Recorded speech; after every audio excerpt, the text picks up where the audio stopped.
Hi, good morning, everyone. It's Mel with Awesome Life 101 coming to you live from Las Vegas. And Tovi asked me to start by saying good morning to everybody. Hello.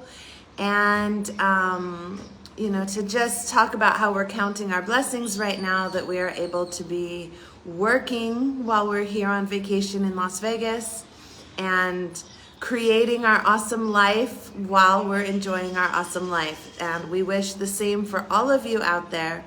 And we look forward to helping you, providing you information, content, ideas about how to build your awesome life. Hi, good morning, good morning. We're so glad you're here. So today's topic, we're going to be talking about the power of habits when you're building your awesome life. And I know habits is something that from the time we're very young, we can build some emotional energy around that word, habits, right? Good habits and bad habits. So I want to start right now by getting rid of that idea of good habits or bad habits by someone else's definition. So that's not what we're talking about today. But hopefully you have a vision for the person that you want to be, for the life that you want to have. And habits are the way you get there, right? Long-term change doesn't come with some big drastic changes most of the time. Sure, if you pick up and you move, or you change jobs, that will change your circumstances to some extent. However, it doesn't change the trajectory that your life is typically on, right? And so by adding up small habits, step-by-step, incremental change, you can really change your life and become the person that you really want to become. And isn't that what life is all about? So I have a lot of notes here. If you see me looking down, I got a lot of notes for you today. I've been practicing and want to throw the resource in later, but this notes come from a book called Atomic Habits by James Clear. If you haven't read it, I actually highly recommend it on audiobook. It's fantastic. But they call habits the compound interest of personal growth and development, right? And so if you think about how compound interest works, you can invest up front, and then that pays off over time more and more and more. And so habits are the same way. And when you build one habit into your life that you want, then what you're building is automaticity. The neurons in your brain are designed to do what's easiest and to do what comes easiest without a lot of cognitive thought, right? Because your brain is designed to reserve your cognitive thought, your conscious thought, for what might come up. And so as much as it can do on autopilot, it will. And so what you want to do is create the autopilot intentionally, right? And so once you have a certain habit, and maybe it's I wake up and then I brush my teeth. As soon as you do that habit without thinking about it, and it just is the thing you do every time, then you free up time, the space in your mind to build another habit. Or you have energy, mental energy during your day to be creative, to create new things, to visualize your awesome life, to respond to amazing opportunities, to communicate more actively and effectively. right? So the power of habits to take away the decision making that we don't need to be doing, right? And by nature, we all rely on this basically every moment of every day. And so the question is, are you being intentional about it? And so what James Clear recommends starting with is taking some time to really log your habits. What is it you actually do? So I wake up, I brush my teeth, I go downstairs, I make coffee.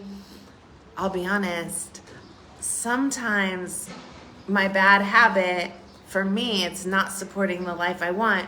I make my coffee and then I sit on the sofa and I start playing some game on my phone, or I start checking my email. And when I make my list of my habits, I say that is not actually what I want the habit to be. And a lot of different authors, Hal Elrod is known for the Miracle Morning, basically says that the way you start your day, right, makes the rest of the day go better or easier. So that's why I'm also starting there. So that might be the first habit that I want to change. I wake up, I go put on the coffee, and then I sit and meditate, for example. And the more that you can get that to be the normal thing instead of a choice you have to make, then it sets up the rest of your day to fall into place, and you can come back and add a new habit. Now, for all my overachievers out there, I've tried, and it's really, really hard to add in a whole lot of new habits at once. It takes a lot of motivation and willpower, which are actually not, they're like short-term fuel. They're not long-term fuel for change. So it's actually more effective to choose one habit that you're going to change and get it so ingrained, right? So natural, and then add another habit on top of it, right? And it comes back to the abundance mindset that everything happens in its own perfect time, and that you're going to do things step by step, incremental change. I'm going to get into how to change your habits, some mechanics shortly, but I want to spend a little bit more time, because once you have the mindset right, it's easier to do everything, right? So one of the reasons that people sometimes struggle to change their habits is because you don't see results right away, right? And so let's just say you choose a certain eating plan. I'm going to start eating this way so that I can feel better, so that I can have more energy, right? I read in a book that if I start eating a certain food, I'm going to have more energy.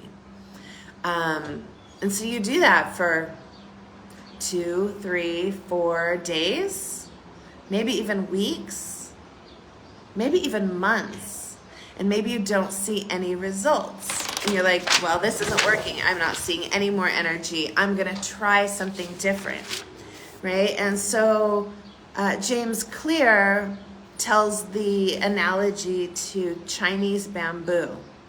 And Chinese bamboo, the way it grows, you plant it and you water it and fertilize it for 5 years, and you don't see any results. And then once it starts coming out of the ground, within 6 weeks, it grows 80 feet tall. That's some incredible results, right? And so sometimes what you need to do is just stick with the habit. And now for me, I know from what I've read, what I've heard from other people, and my own experiences, that if I could get in a daily meditation practice as soon as I woke up, I know it would be good for me. So if you choose a habit, like you know that quitting smoking is going to be good for you, it doesn't matter how long it takes to see the results. Just keep doing the habit. He says that goals can restrict your happiness and they can restrict your success, because when you're focused on the goal, you're not celebrating the success you had today, right? So if my goal is healthy eating, I can celebrate that after breakfast. I had a healthy breakfast. Woohoo, I did it. I won. And then at lunch, I can have another success. And at dinner, I can have another success. That's 3 successes a day. And that builds up, and you can, stack that to be successful. If your goal is to lose 30 pounds, then even after you've lost 15 pounds, you're still failing. You still haven't gotten there. There's still somewhere to get to be successful. And so he really focuses on making your goal be the habit, right? And then it's a permanent solution, right? Because that way also, it's like if your goal was to lose the 30 pounds, what happens when you get there? You celebrate, and then you can stop dieting. Yay, it's over. And you go back to your old habits. And that's the same thing for, earning a certain amount of money. Any goal, once you get there, it's like this relief that you're done. But if you're building habits that are just going to serve you the rest of your life, what habits do you want to have 10 years from now? Make a list of those. What would your ideal day be like 20 years from now? What would you eat? What would you drink? What would your exercise be? Who would you spend time with? What would you carve time out for? Visualize your perfect, ideal, awesome life.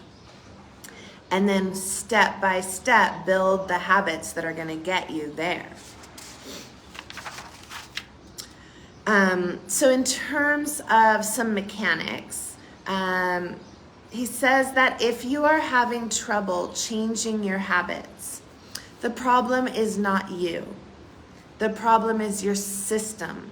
Because brains are kind of mechanical. They work, kind of like a car. They work mechanically. The way your brain works is not tremendously different than the way my brain works, right? It's just neural pathways, wiring and firing. And so there's a habit loop that happens for all people the same way. There's a cue, something that triggers you to have a thought. It can be an internal cue, it could be a previous thought, or it can be an external cue. You see something. So I walk into somebody's house and I see chocolate chip cookies on the counter. That's the cue. And then that cue can trigger a craving. You decide you want that thing, you need that thing, you gotta have that thing, right? That's the craving. And then you have a response to that craving. So I choose to eat the cookie, or I choose not to eat the cookie. I do the thing or I don't do the thing. And then there's a reward. So let's just say I have the cue. Oh, those look good. I have the craving. I want one of those. I do the thing. I eat the cookie.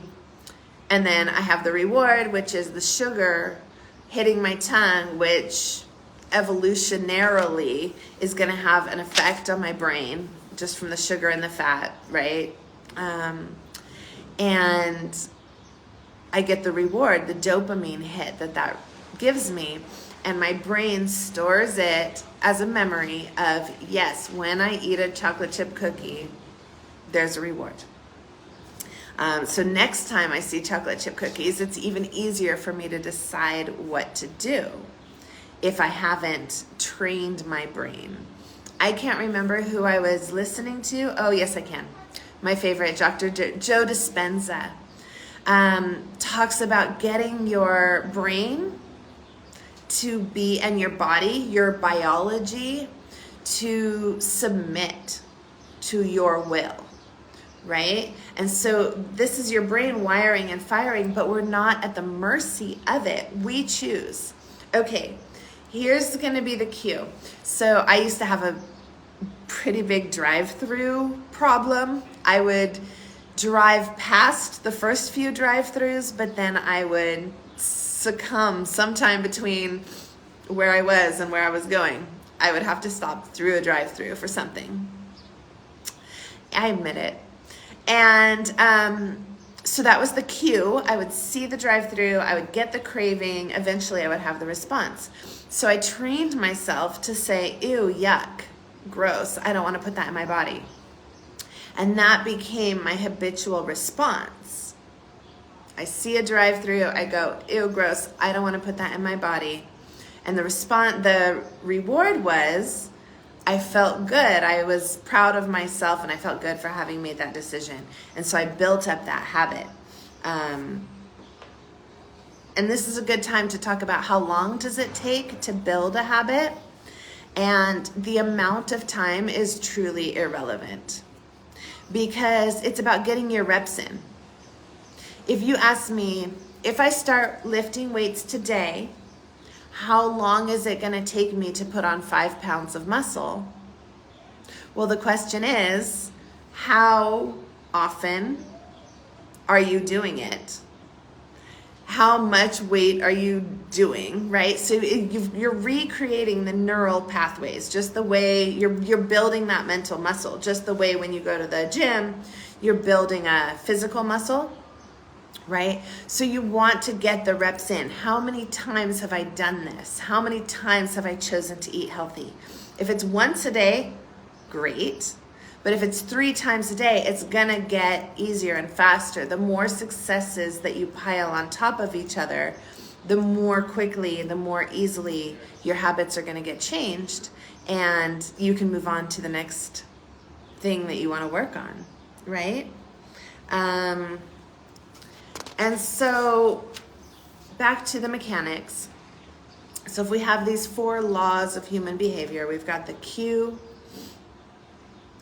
the craving, the response, and the reward. So each of those can be an opportunity. If you can keep those in mind, each of those gives you an opportunity to improve your chances of success at changing your habits.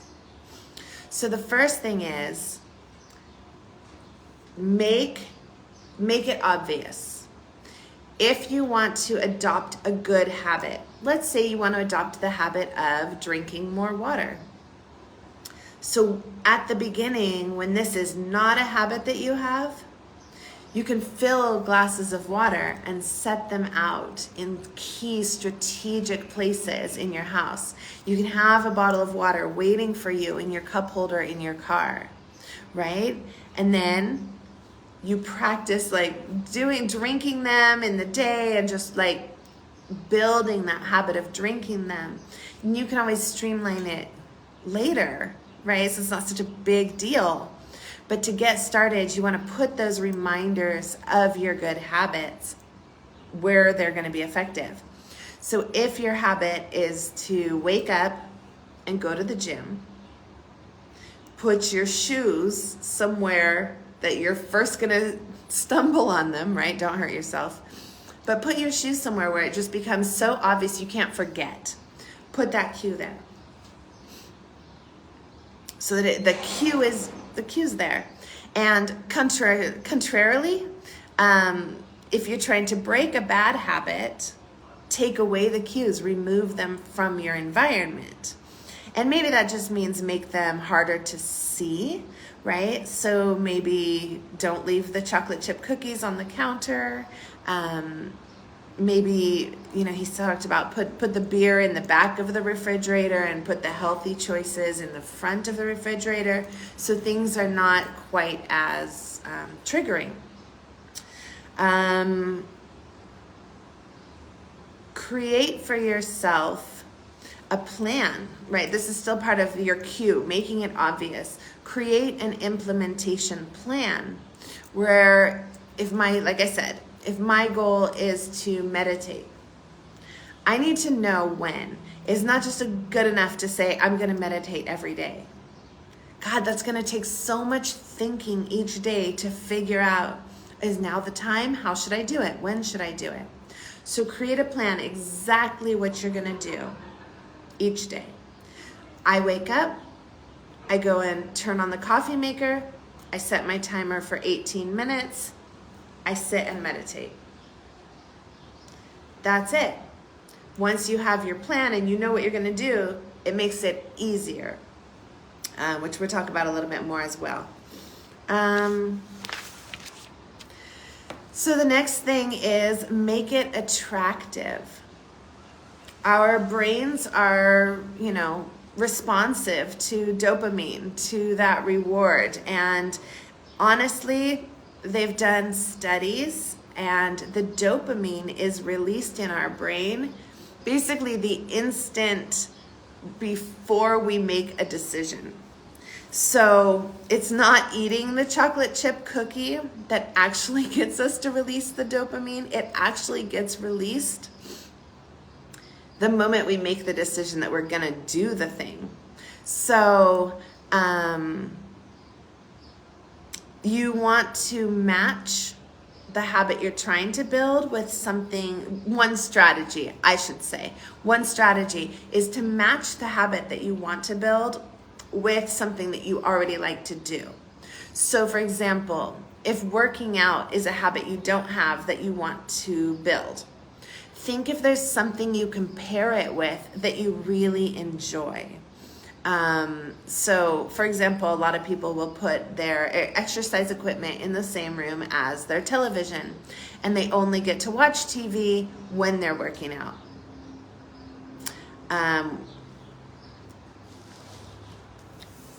Next is including your friends and family. We've talked a lot about the power of community and knowing who your supporters are. And so keeping in mind that you're changing one habit, make sure you have some supporters, some accountability buddies. You can come into our group and let us know what is the habit that you're going to either add or subtract from your life. I like to focus on adding habits in and just not creating space for bad habits, but however you want to do it. And make sure that you have supporters who are following up with you, who are celebrating your successes with you, who are reminding you when you fail on a certain habit, right? Reminding you to just pick it up and start again. And that is something that is not in this book, Atomic Habits, that has served me very, very well, is the idea of starting again. And my whole goal is to start again sooner. Let less time pass between so let's say, for example, if my goal is to work out every day. Sometimes I miss a day and I get back to the gym. Tovi's great about that. He gets right back to the gym. It's a habit for him. For me, sometimes, like right now, sometimes 2 weeks goes by. And then I work out again. And I keep it up and I keep it up and I keep it up. And guess what? Next time, I'm going to hope it's not 2 weeks. I'm going to hope it's less time. I mean, ideally, it'd be just one day. But even if a week goes by, I don't need to dwell in the negative energy of, oh, I'm not going to the gym right now. I can just pick up right now, do it again, go do it again. It doesn't matter how many days you've missed, go do it again, start again. It doesn't matter, like think about good habits you might have had earlier in your life. And don't feel bad, oh, I used to drink more water. I used to eat healthier. Awesome, that means you already have those neural pathways, you just need to go and like redig them out, recreate them, right? Focusing on when you have something like, oh, I have to eat healthy. Oh, I'm trying to quit smoking. Whenever it becomes this like heavy energy, this negative energy around something that you're trying to build into your life, you're choosing intentionally, I'm choosing to eat healthy. I'm choosing to quit smoking. I'm choosing to go to the gym. It brings this light, happy, joyous energy into what you're doing. And it makes it so much easier. That's the reward in and of itself. You've got to build this excitement about the thing you're choosing to do for your life. All right? I'm choosing to walk 30 minutes every day. And not like, oh, I have to go do my walk. Right? I get to.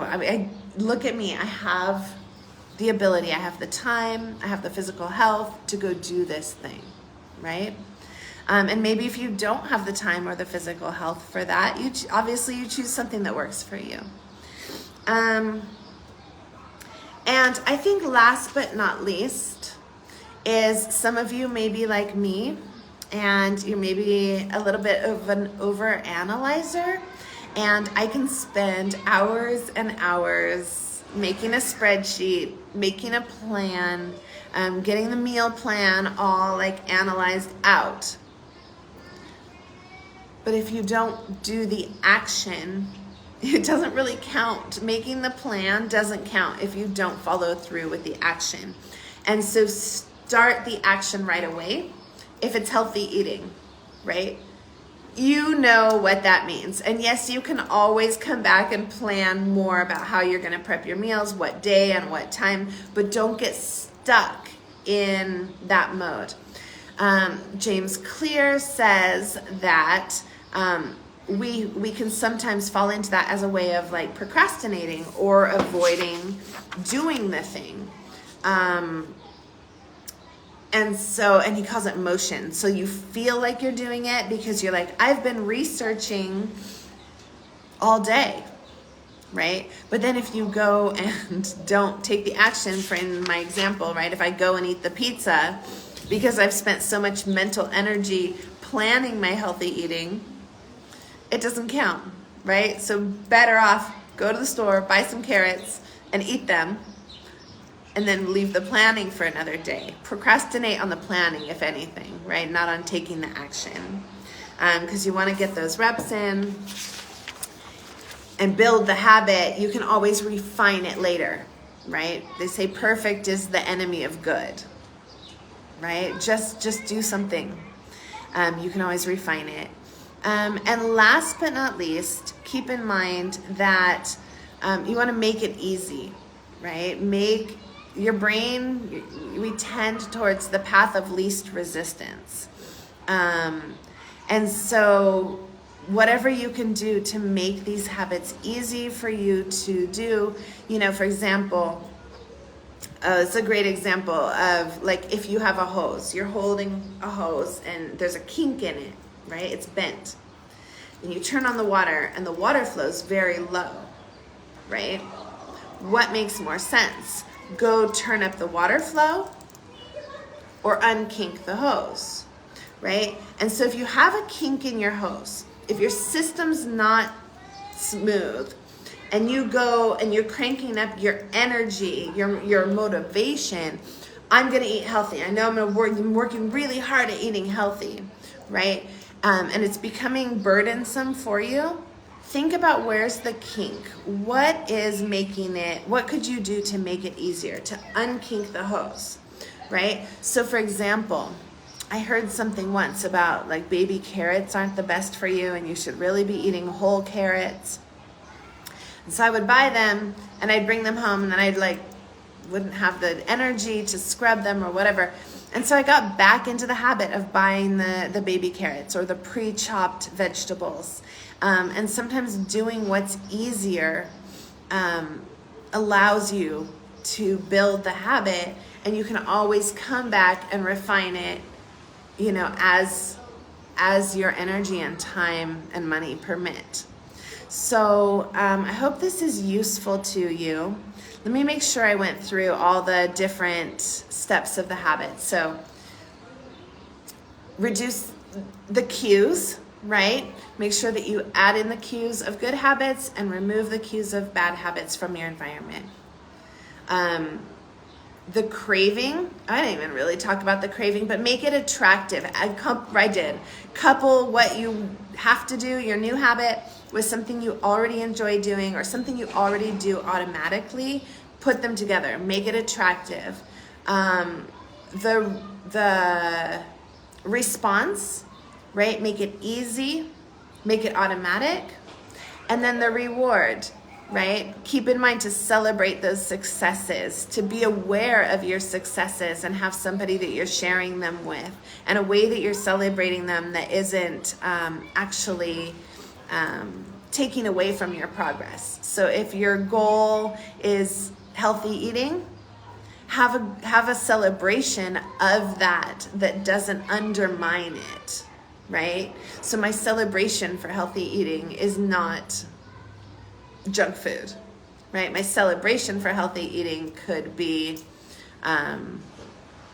anything else, right? I get this or I get that. I just get to celebrate. I get to feel good about it. Anyway, I hope this is useful for you. I love to see your comments. Thank you for being here.